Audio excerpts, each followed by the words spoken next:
Up next, a young man falls ill and no one knows why. Maybe he had been exposed to something through his work.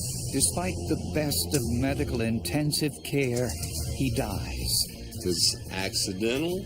Is it suicide? Is it homicide?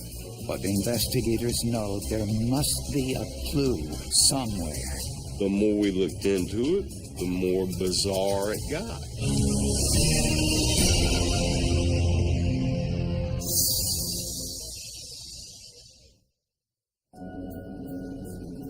The Research Triangle in Raleigh-Durham, North Carolina, home to many high-tech research and development companies.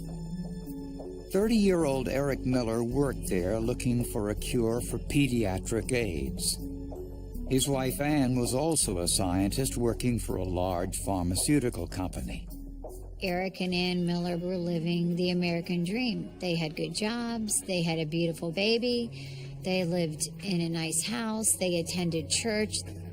Despite a satisfying professional life, Eric developed health problems that some suspected might have been related to his job. He exhibited a lot of flu-like symptoms, vomiting, fevers, headaches, and people generally thought that he had a virus or that he had a bacterial infection that they just couldn't isolate. One night, while bowling with his friends, his symptoms were so severe he had to be hospitalized. Ann Miller said he was pale and white and he was holding a trash can and said he had eaten a hot dog at the bowling alley and felt like he had gotten food poisoning. Eric was put into intensive care, but when his condition improved, he was released.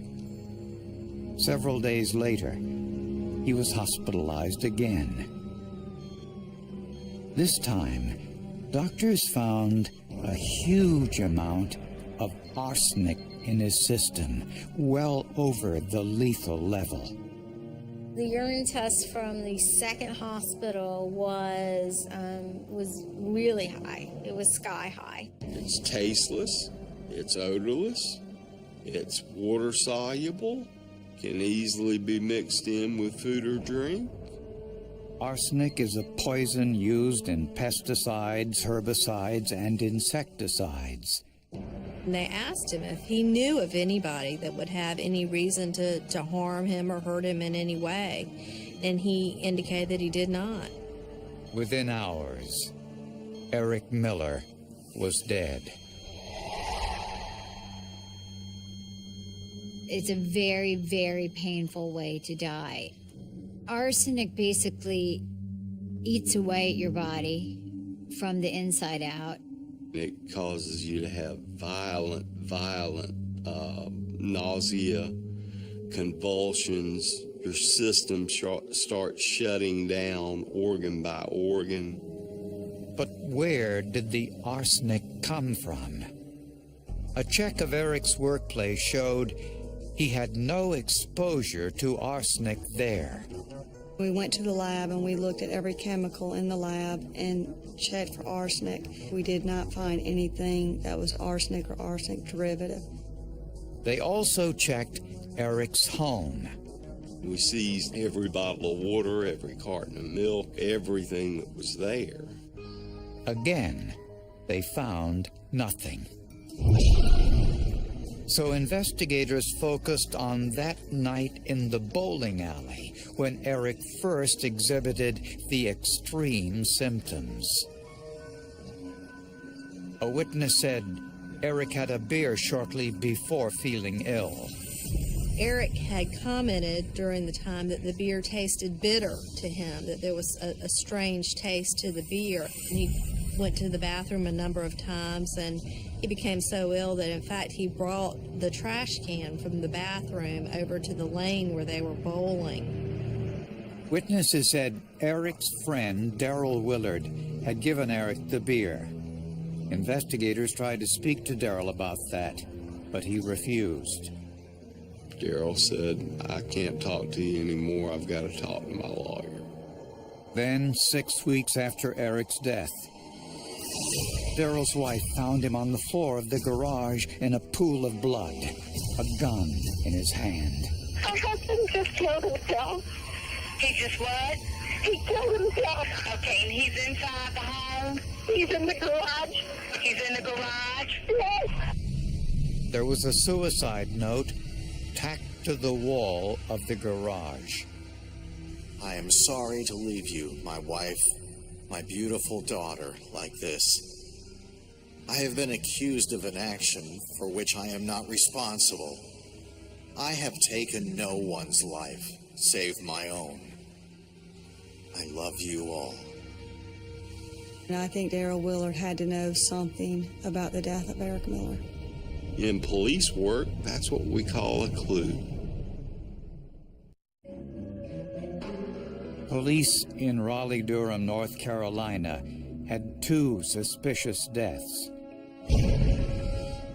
Eric Miller's death was caused by a massive dose of arsenic. 6 weeks later, Eric's friend, Daryl Willard, committed suicide. The two had been together at the bowling alley on the night Eric Miller fell ill. Daryl, completely out of character for him, according to everybody we talked to, buys a pitcher of beer while they're waiting for Elaine to free up. When Eric took his first swallow of beer, it doesn't taste quite right. And shortly before Daryl Willard committed suicide, he had confessed to his wife that he had been having an affair with Ann Miller, Eric's wife. We don't know whether or not he told his wife anything else about his potential involvement with arsenic or Eric Miller at the bowling alley. Investigators searched Willard's work computer and phone records. They also searched Ann Miller's. They found ample evidence of the affair. From the middle of October until Eric's death, she's got like 500 cell phone calls to Daryl Willard's desk, to his house, or to his cell phone. She's called him over 500 times. Ann also sent Daryl emails. I want to make you feel so many things. I want to show you new things.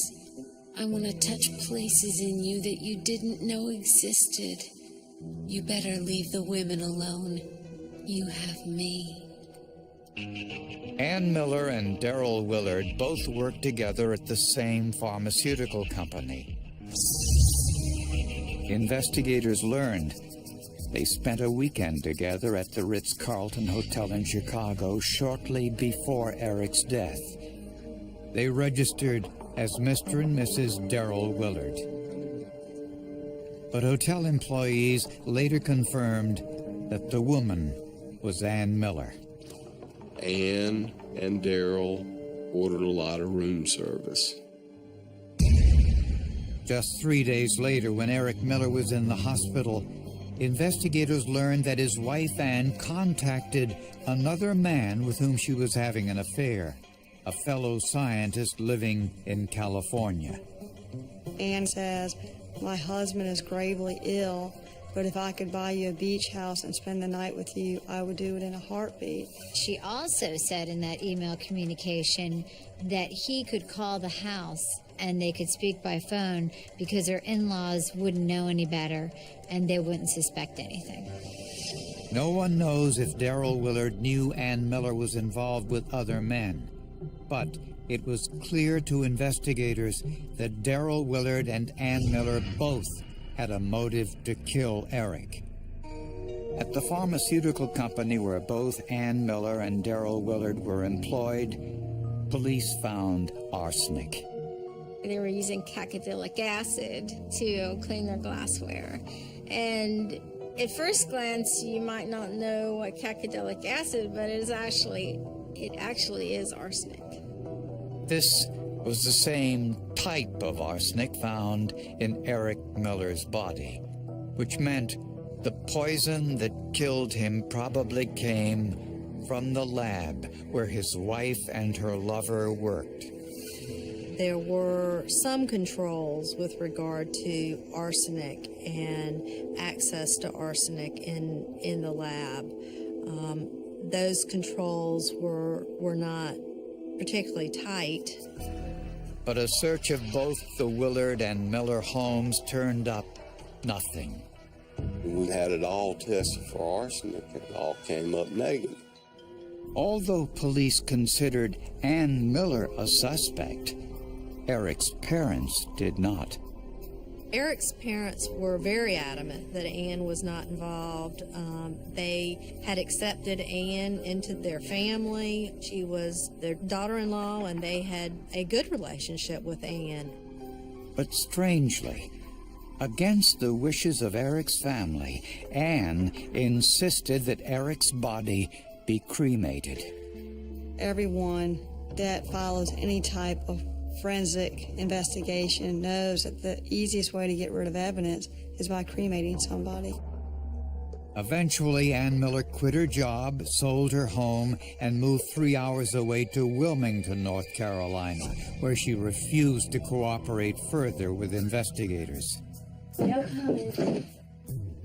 But even though Eric's body was cremated, the medical examiner kept samples from his autopsy. Investigators hoped something in these samples would prove a homicide. In the search for Eric Miller's killer, medical detectives hoped to find some clues in tissues saved from his autopsy. Scientists knew Eric's death was caused by arsenic poisoning, but they needed to find out when and by whom. Arsenic stays in your hair. Obviously, your hair grows, and so the poisonings that occurred earlier are going to be on the end of your hair, and the poisonings that are more recent are going to be towards the scalp. Eric Miller's hair was kept in storage after his autopsy. From the length of Eric's hair, investigators would have a record of the last 6 months of his life. In a process called neutron activation, the hair samples were cut into 5mm sections. Each section represented about 2 weeks in Eric Miller's life. You can't take hair and say this person was poisoned on January 12th, but you can take hair and say this person was poisoned during this 2-week period. Each clipping was put into its own vial, placed in a nuclear reactor, and bombarded with radiation. The resulting graph showed Eric ingested a huge dose of arsenic in the 2 weeks before his death. In that 2-week period, Eric complained of severe symptoms on 3 separate occasions. Once was at the bowling alley when Eric was with Darrell Willard. It's my opinion, very strong opinion, that Darrell Willard had actually given Eric a lethal dose of arsenic in that cup of beer that he served to him. Interestingly, witnesses said Darrell knocked over Eric's beer before he could finish it. I think that beer got spilled because Darrell Willard did not want Eric Miller to die. I think Darrell Willard was a good man, and I think that he got caught up in Ann Miller's web, if you will, and he realized what was happening and did not want to go through with that. Ann told investigators she was at home with her daughter on the night Eric went bowling. But a check of Ann's cell phone record showed something very different. At about 7:20, Ann Miller's cell phone was used in close proximity to the bowling alley based on where the tower was hit. In fact, cell phone records showed Ann actually made a call to her home to check her voicemail. The call bounced off a cell phone tower near the bowling alley. So it put a little bit of a hole in Ann Miller being at home. A couple of days later, Eric had dinner with his wife alone at home. And again, he got sick. Ann prepares a meal and serves it to Eric. And that night, about 2-3 hours later, Eric has a recurrence of the same symptoms that he had the night of the bowling alley. Again, Eric was rushed to the hospital, but this time he was dead within 16 hours. We had put it enough together to say, in all reasonable probability, Ann Miller and Darrell Willard conspired to kill Eric. But the other shocking piece of information that came from the analysis of Eric's hair was that the poisonings had been going on for months. The testing showed that Eric Miller had been poisoned multiple times, and they were able to isolate, I believe, 3 times for certain, but multiple times over the 6-month period previous to his death. But if she wanted him dead, why take so long to do it? There were a lot of theories about this. One was that she was torturing him. The most obvious one that I think investigators kind of settled on was that she wanted to create a pattern of him appearing to be sick. So when he finally did die, nobody would suspect poisoning. But investigators had a problem. They knew what caused Eric's death, and they knew when he was poisoned. But proving who was responsible would be another matter.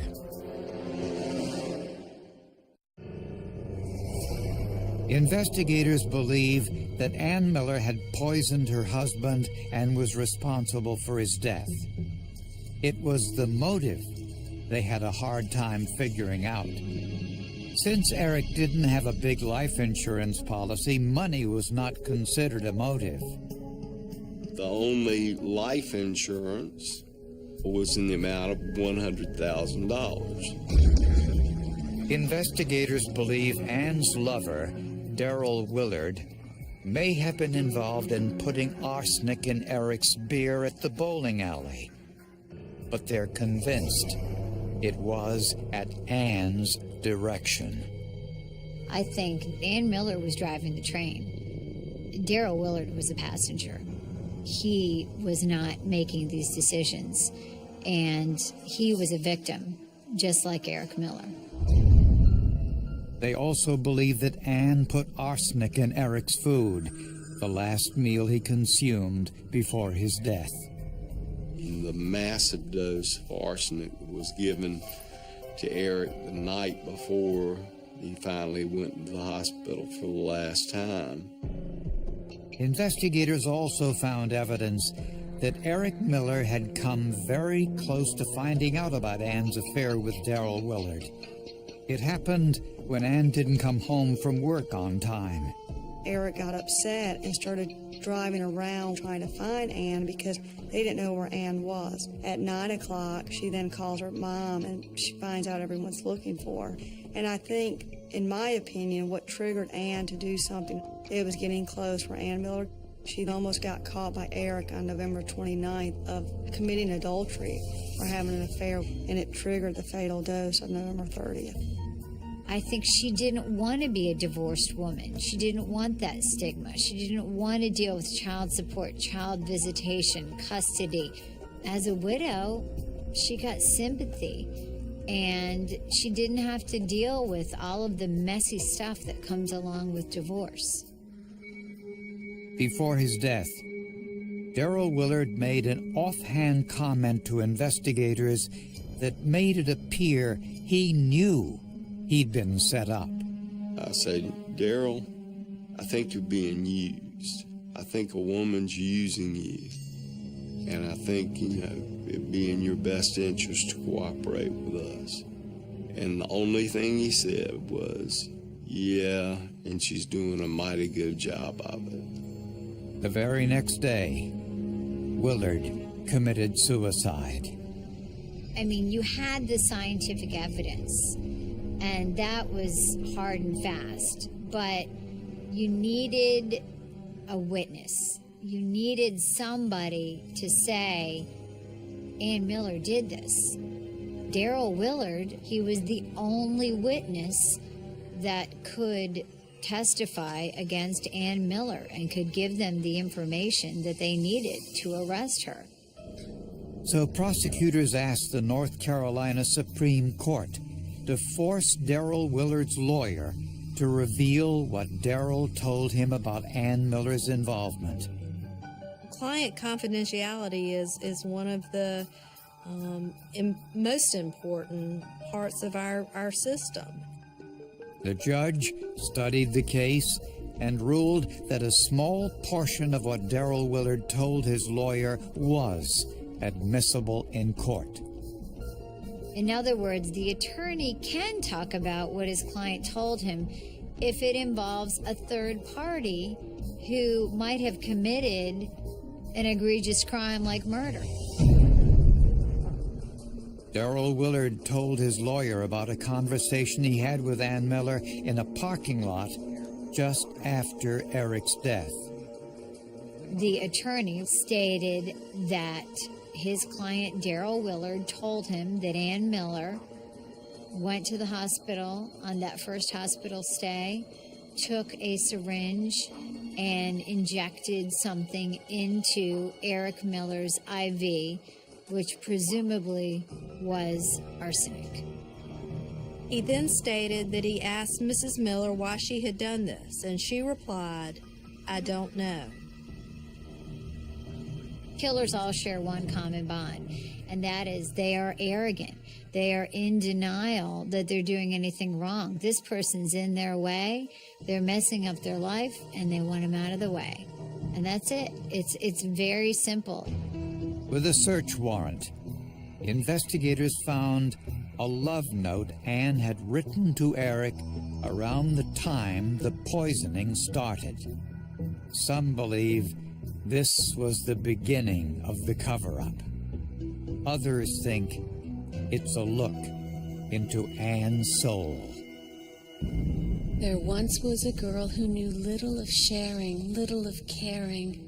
She knew how to love, but not unconditionally. She knew little of giving and nothing of sacrifice. She lived in her own world, and then you entered my world and changed everything I knew. There is nothing I wouldn't do for you. Ann Miller's a psychopath. She suffers from the malignant narcissism that, to her, the whole world revolves around what she wants, what she needs. Rather than risk a jury trial, Ann Miller agreed to plead guilty to second-degree murder and received a minimum sentence of 25 years in prison. It's one of those cases where you are left with as many questions as answers, and so that can be very difficult, not only for the prosecutor but certainly for the family members, as you don't get the why.